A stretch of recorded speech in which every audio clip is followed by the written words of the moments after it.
자, 우리가 인생길을 걸어가면서 크고 작은 이런 여러 가지 문제들을 만나게 됩니다. 인생은 어떻게 보면 사건의 연속이라고 말할 수가 있습니다. 그러나 우리가 기억해야 될 것은 그런 문제들과 직면할 때마다 하나님이 나를 지켜주시고 나와 함께 하신다는 것입니다. 자, 이 사실을 우리가 믿게 되면요, 어떤 문제를 만난다 할지라도 우리는 흔들리지 않는다는 것입니다. 이 요하네스 브렌치라는 사람이 있습니다.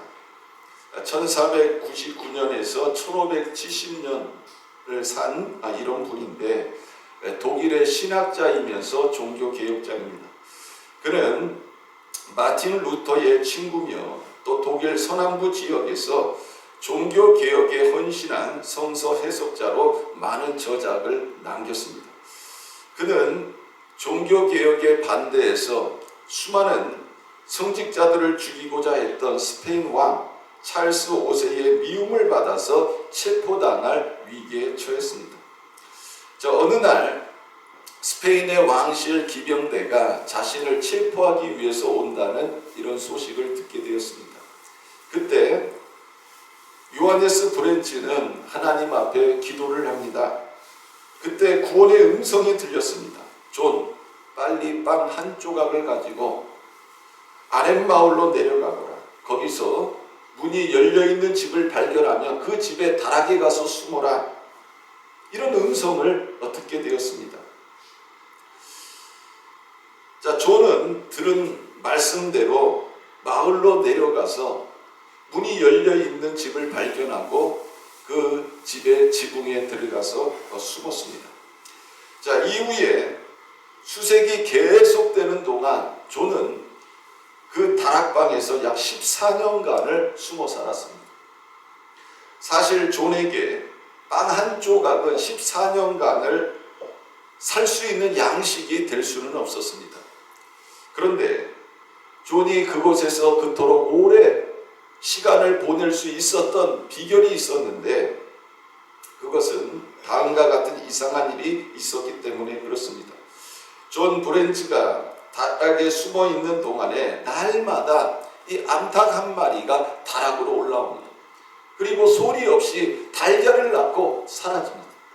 그 다음 날도 마찬가지고 계속해서 14년 동안을요, 이 암탉이 와가지고 알을 낳고 가버리고 그 다음 날 또 와서 가버리고 이런 일이 지속이 되어진 겁니다.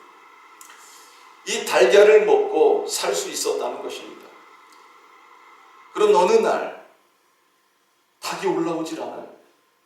14년 동안을 암탉이 계속해서 올라왔는데 어느 날 암탉이 올라오지를 않는 것입니다. 기이하게 여긴 그는 바깥 동정에 귀를 기울였습니다. 들리는 말이 거리에 있던 병사들이 다 떠났다는 것입니다. 그래서 존은 아무 탈 없이 14년 만에 다락방에서 나올 수가 있었습니다. 이 요하네스 브렌치와 비슷하게 오랫동안 도망 생활을 했던 다윗이 시편 18편 1절 2절에 이렇게 고백을 했습니다. 나의 힘이신 여호와여, 내가 주를 사랑하나이다. 여호와는 나의 반석이시요 나의 요새시요 나를 건지시는 이시요 나의 하나님이시요 내가 그 안에 피할 나의 바위시요 나의 방패시요 나의 구원의 뿌리시요 나의 산성이시로다. 우리 인생의 진정한 도움을 주시는 분은 누굽니까? 하나님이시라는 것입니다. 여러분들은 하나님을 어떤 분으로 믿고 있습니까? 하나님은 우리를 지켜주시는 분으로 꽉꽉 믿으시기를 주님의 이름으로 축원합니다. 자, 오늘 읽은 이 말씀을 보면 이런 말씀이 기록이 되어져 있습니다. 야곱이 길을 가는데 하나님의 사자들이 그를 만난지라. 야곱이 그들을 볼 때에 이르기를 이름을 마하나임이라 하였더라. 이렇게 말씀하고 있습니다. 자, 지금 야곱이 길을 진행하고 있습니다. 어디를 향해서 가고 있는 거예요? 자신의 고향, 자신의 부모님이 있는 곳을 향해서 가고 있었습니다. 자, 지금 야곱이 이 길을 가고 있는 것은 하나님께서 야곱에게 명령하셨기 때문에 그렇습니다. 그렇습니다. 내 족속, 내 고향에게로 돌아가라. 이 말씀에 순종해서 야곱이 이제 길을 가고 있습니다. 약 20년 전에 야곱은 혈혈단신 자신을 죽이려고 하는 형 에서를 피해가지고 외삼촌이 살고 있는 밧단 아람으로 피신을 했습니다. 잠시 있다가 와야지. 형의 감정이 누그러지며 와야지 했던 그 세월이 벌써 20년이 흐른 것입니다. 그 20년 동안에 하나님께서 야곱에게 복을 주셨습니다. 많은 자식들이 생겼고 번창해가지고 부자가 됐습니다. 그런데 이 라반의 아들들, 또 라반이 야곱을 대하는 것이 정과 같지 않습니다. 이 야곱의 아들들이 하는 이야기가 야곱이 저렇게 부자가 된 것은 다 우리 아버지 재산을 뺏어가지고 착복했기 때문에 그런 거예요. 이런 말이 야곱의 귀에 들리기 시작했습니다. 그리고 야곱을 대하는 라반의 태도도 정과 같지를 않습니다. 처갓집과 불편한 관계에 놓이게 됐습니다. 이때 하나님께서 야곱에게 하신 말씀이 내 조상의 땅, 내 족속에게로 돌아가라. 내가 너와 함께 있으리라는 이런 말씀이었습니다. 그래서 야곱은 지금 순종해서 자신의 조상의 땅, 자신의 부모님이 계신 곳을 향해서 가고 있었습니다. 그런 야곱에게 두 가지의 걱정이 있었습니다. 첫째가 뭐예요? 바로 처갓집과의 문제였습니다. 야곱은 하나님께서 자신을 고향으로 돌아가라고 할 때 처갓집 그 누구에게도 나 이제 내 고향으로 돌아갑니다 말하지 않아요. 여러분 20년 동안을 같이 살았습니다. 더군다나 이 라반은 외삼촌이지만 장인입니다. 그리고 그 이종 사촌들은 또 동시에 처남입니다. 근데 야곱이 자신의 고향으로 돌아갈 때 아무에게도 말하지 않아요. 언제 돌아가지? 기회를 보다가 이 외삼촌 댁이 이제 양털을 깠습니다. 이 양털 깎는 게 굉장한 일이거든요. 이제 처갓집의 남자들 또 그 종들이 양털을 깎으러 떠납니다. 그 기회를 틈타 가지고 도망을 간 거예요. 소리 소문 없이 자신의 가족들과 자신의 이러한 재산들, 소유물들을 다 가지고 이제 고향으로 돌아가게 되어졌습니다. 왜 야곱이 이렇게 했을까요? 야곱은 이런 생각을 한 겁니다. 내가 만약에 외삼촌에게 나 이제 고향으로 돌아갈게요. 그러면 외삼촌이요 좋게 보내주지 않을 거라고 생각을 한 것입니다. 지금까지 야곱이 경험했던 이 외삼촌은요 자신에게 그렇게 호의적인 사람이라고 야곱은 생각하지 않았습니다. 그래서 돌아가게 되면 야 너 네 몸 하나 왔으니까 이제 어쩔 수 없이 뭐 가족이 있으니까 가족만 데려가라. 아니면 네가 가진 소유물 중에서 일부를 내놓고 나머지를 가져가라. 아니면 반만 내놓고 반만 가져가라. 뭐 이럴 수 있다고 야곱은 생각한 것입니다. 야곱은요 20년 동안을 지내오면서 삼촌 라반에 대해서 좋지 않은 이러한 감정을 가지고 있었습니다. 그러기에 야곱은 처갓집을 떠날 때에 장인이면서 또 처남들에게도 아무 얘기도 하지 않냐고 몰래 도망을 한 것입니다. 자, 하나님의 말씀에 순종한 것은 맞지만 하나님을 믿는 자로서 인간적인 도리는 제대로 행하지 못한 것입니다. 한마디로 말씀드리면 도주한 것입니다. 야곱의 도주가 3일 만에 라반의 귀에 들리게 됩니다. 라반은 하던 일을 다 중단하고 자식들과 또 자기의 그러한 그 주변에 있던 형제들을 다 동원해가지고 이제 야곱을 쫓아갑니다. 야곱은 삼촌 일행이 자신을 쫓아오는 줄 알았을까요? 몰랐을까요? 몰랐습니다. 이제 내일이면 이 라반 일행이 야곱에게 있는 그 장소에 도달하게 됩니다. 근데 그날 밤에 라반이 잠을 자는데 하나님께서 꿈에 나타나셔가지고 야곱에게 말씀하시는 거예요. 너는 선악간에 야곱에게 어떤 말도 하지 말라. 그리고 그 다음 날 이제 야곱을 만나게 됩니다. 야곱은요, 이 라반이 왜 쫓아왔는지 몰라요. 근데 하나님께서 이 라반이 야곱을 해코지할 수 있다고 생각하셨기 때문에 전날 밤에 라반에게 꿈에 나타나셔서 또 선악간의 야곱에게 어떤 말도 하지 말아라 이렇게 말씀하신 것입니다. 이 사실을 야곱은 어떻게 하는 거예요? 라반이 말해줬기 때문에 한 겁니다. 생각해보면 모든 것이 하나님의 은혜지요. 하나님의 은혜가 너무 크고 감사할 뿐입니다. 야곱은 삼촌 라반과의 관계가 잘 해결이 돼서 이제 서로 간의 좋은 관계 속에서 고향을 향하여 떠나갈 수 있었습니다. 야곱이 가지고 있던 두 가지의 문제 중에서 하나가 하나님의 은혜 가운데서 해결이 되어지고 이제 기분 좋게 고향으로 돌아가게 되어진 것입니다. 자, 두 번째로 야곱이 가지고 있는 문제는 형 에서에 대한 문제였습니다. 처가집과의 문제가 잘 해결이 됐습니다. 그래서 기쁨으로 즐거움으로 이제 고향을 향하여 가게 됩니다. 그런데 이 기쁨도 잠시예요. 이 처갓집보다도 더 큰 문제가 앞에 기다리고 있었다는 겁니다. 그 문제가 바로 형 에서의 문제였습니다. 자, 야곱이 길을 진행하는 동안에 형 에서로 인해서 염려가 되고 근심이 되고 걱정이 됐습니다. 근데 그 길 행하는 도중에 누구를 만나게 됩니까? 여호와의 사자들을 만나게 됩니다. 야곱이 그들을 보면서 이렇게 말합니다. 이는 하나님의 군대라. 자, 하나님의 군대라는 말은요, 하나님의 사자들이 진을 치고 무리지어 있는 모습을 묘사하고 있습니다. 야곱은 그 땅 이름을 마하나임이라 이렇게 이름을 짓습니다. 이 마하나임이라는 뜻은 두 부대라는 말이에요.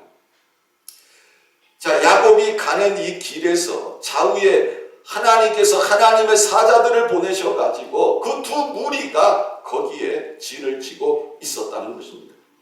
자, 우리는 여기서 한 가지 질문을 하게 됩니다. 왜 야곱이 가는 길에서 하나님께서 여호와의 사자들을 그곳에 보내셨을까? 더군다나 야곱이 어떻게 그 무리들이 하나님의 사자인 줄 알아볼 수 있었을까 하는 것입니다.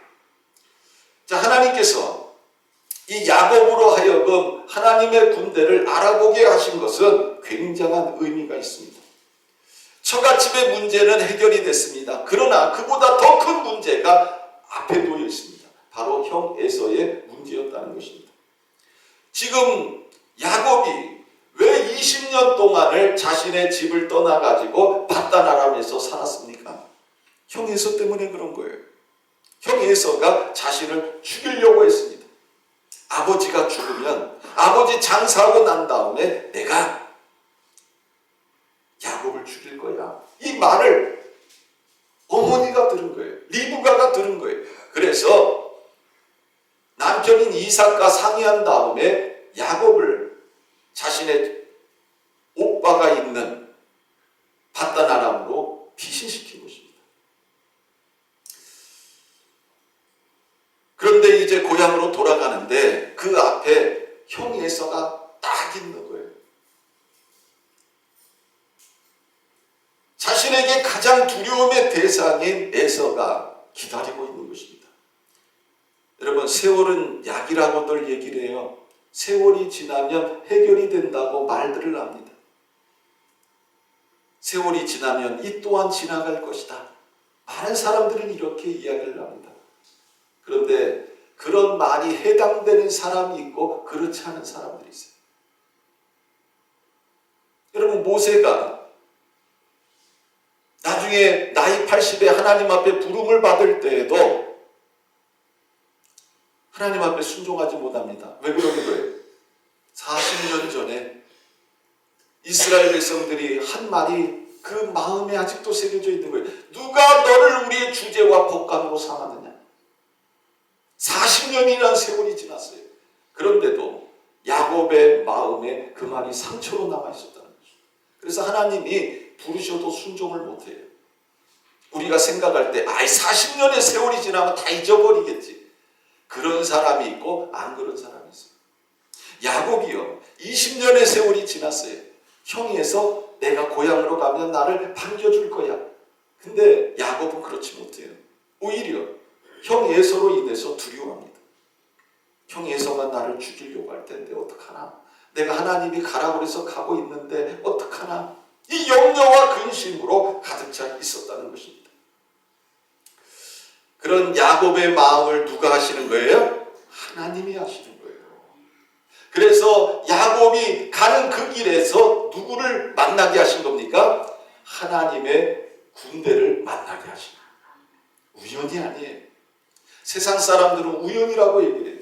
하나님 믿는 사람들에게는 우연이 없어요. 다 하나님의 섭리 가운데서 모든 일이 이루어진다는 것입니다. 하나님께서는 야곱을 향하여 야곱아, 내가 너를 지켜준다. 내가 너와 함께한다. 걱정하지 마라. 너 눈에 지금 이 수많은 하나님의 군대가 보이지? 이 군대로 내가 너를 지킨다. 걱정하지 말고 가라는 것입니다. 참 놀랍지 않습니까? 하나님은 야곱이 두려움에 처할 때, 염려와 근심과 걱정에 처할 때마다 하나님은 야곱에게 나타나셔서 놀라운 계시를 보여주셨습니다. 지난날 약 20년 전에도 자신의 집을 떠나서 밧단 아람을 향하여 갈 때 빈들에서 돌을 베고 잠이 들었습니다.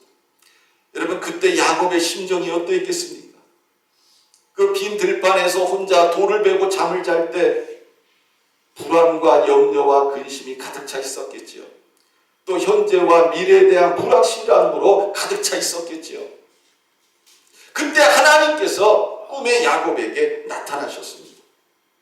나는 여호와니 너의 조부 아브라함의 하나님이요 이삭의 하나님이라. 내가 누워있는 땅을 내가 너와 내 자손에게 주리니 내 자손이 땅의 티끌같이 되어 내가 서쪽과 동쪽과 북쪽과 남쪽으로 퍼져나갈지며 땅의 모든 족속이 너와 내 자손으로 말미암아 복을 받으리라. 내가 너와 함께 있어 내가 어디로 가든지 너를 지키며 너를 이끌어 이 땅으로 돌아오게 하리라. 내가 내게 허락한 것을 다 이루기까지 너를 떠나지 아니하리라. 인생에서 가장 외로울 때, 인생에서 가장 두려울 때, 그때 하나님께서 야곱에게 나타나셔서 이런 말씀을 주신 것입니다. 그래서 야곱은 잠에서 깨어난 후에 이런 소원을 하지요. 하나님이 나와 함께 하셔서 내가 가는 이 길에서 나를 지키시고 먹을 것과 입을 것을 주셔서 내가 평안히 아버지 집으로 돌아가게 하시오며 여호와께서 나의 하나님이 되실 것이요 내가 기둥으로 세운 이 돌이 하나님의 집이 될 것이요 하나님께서 내게 주신 모든 것에서 10분의 1을 내가 반드시 하나님께 드리겠습니다. 이제 고향으로 돌아가는데 야곱은 인생 속에서 또 최대의 문제에 직면하게 되어진 것입니다. 그의 마음은 힘이 들었고 무거웠습니다. 고향으로 돌아가는 발걸음이 기쁘고 즐겁고 행복해야 되는데 그렇지 못했다는 것입니다. 한 걸음 한 걸음 뛸 때마다 그 마음이 천근만근 이런 마음이었다는 거지요. 하나님 말씀에 순종하고 있지만 그의 마음은 매우 복잡하고 힘들었습니다. 그런 야곱의 상태를 누가 잘 아셨다는 거예요? 하나님이 아셨다는 것입니다. 하나님께서는 야곱의 그런 마음을 아시고 누구를 보내신 거예요? 하나님의 군대를 보내주신 것입니다. 하나님께서 야곱에게 하고 싶은 말씀이 뭘까요? 야곱아, 내가 여호와의 사자들로 너를 지키고 있단다. 걱정하지 마라. 염려하지 말고 고향으로 편안하게 가라. 여호수아와 이스라엘 백성들이 이제 요단강을 건넌 후에 여리고성을 향하여 갑니다. 이 여리고성을 무너뜨려야 돼. 근데 여리고성은 아주 크고 견고한 성입니다. 사람의 힘으로는 무너뜨리기 힘든 이러한 성이었습니다. 여호수아가 여리고성을 향하여 가는데 머리가 복잡한 거예요. 고민이 많은 겁니다. 야, 저 성을 어떻게 무너뜨릴 수 있을까? 우리의 힘으로는 안 되는데, 우리의 능력으로는 안 되는데 어떻게 우리가 저 여리고성을 무너뜨릴 수 있을까? 사람이 생각이 많으면 어떻게 돼요? 점점 고개가 밑으로 수그러져요. 사람들이 생각이 많으면 길을 걸어가다가도 고개를 숙이고 갑니다. 여호수아가 그랬어요. 여리고성을 향하여 가는데 앞에 어떤 사람이 있는데 칼을 쫙 빼들고 이러고 있는 거예요. 여호수아가 깜짝 놀랐습니다. 그래서 그 사람에게 묻습니다. 너는 우리를 위하느냐? 우리의 적들을 위하느냐? 그가 말합니다. 아니라 나는 여호와의 군대 장관으로 지금 왔느니라. 이 말을 듣고 여호수아가 땅에 엎드려서 절을 합니다. 내 주여, 종에게 무슨 말씀을 하려 하십니까? 여호와의 군대 장관이 여호수아에게 말합니다. 내 발에서 신을 벗어라. 내가 선 곳은 거룩하니라. 여호수아가 그대로 행합니다. 왜 하나님께서 여호수아가 여리고성을 향하여 갈 때 여호와의 군대 장관을 보내셨을까요? 이것은 염려와 근심과 걱정이 많은 여호수아에게 누가 함께 하신다는 것을 보여준 거예요? 하나님이 함께 하신다. 너 저 여리고성을 향하여 네가 가고 여리고성과 전쟁을 해야 되는데 네 힘으로 하는 게 아니라 이 전쟁은 누가 한다는 거예요? 하나님이 하신다. 그래서 하나님께서 여호와의 군대 장관을 보내십니다. 너는 단지 순종만 하면 돼. 이것을 지금 하나님께서 말씀하고 있는 겁니다. 하나님 말씀에 순종하여 여리고성을 향하여 가고 있지만 그 마음은 너무너무 복잡한 거예요. 야, 저 큰 성을 우리가 무너뜨릴 수 있을까? 어떻게 하면 좋지? 과연 해낼 수 있을까? 그런데 하나님께서 그런 인간적인 염려와 근심과 걱정에 가득 차 있는 이 여호수아의 마음을 아시고 하나님께서 여호와의 군대 장관을 보내셔가지고 여호수아야, 걱정하지 마라, 염려하지 마라. 이 전쟁은 하나님께 속한 거예요. 이 전쟁은 내가 하는 거야. 너는 순종만 하면 돼. 이것을 지금 말씀하고 있는 것입니다. 우리들도 인생길을 걸어갈 때 크고 작은 여러 가지 문제들을 만나게 됩니다. 그러나 염려하지 마십시오. 하나님의 사자들을 통해서 또 여호와의 군대 장관을 통해서 우리를 지켜주시고 우리와 함께 하시고 우리에게 승리를 주시는 분인 줄 믿으시기를 바랍니다.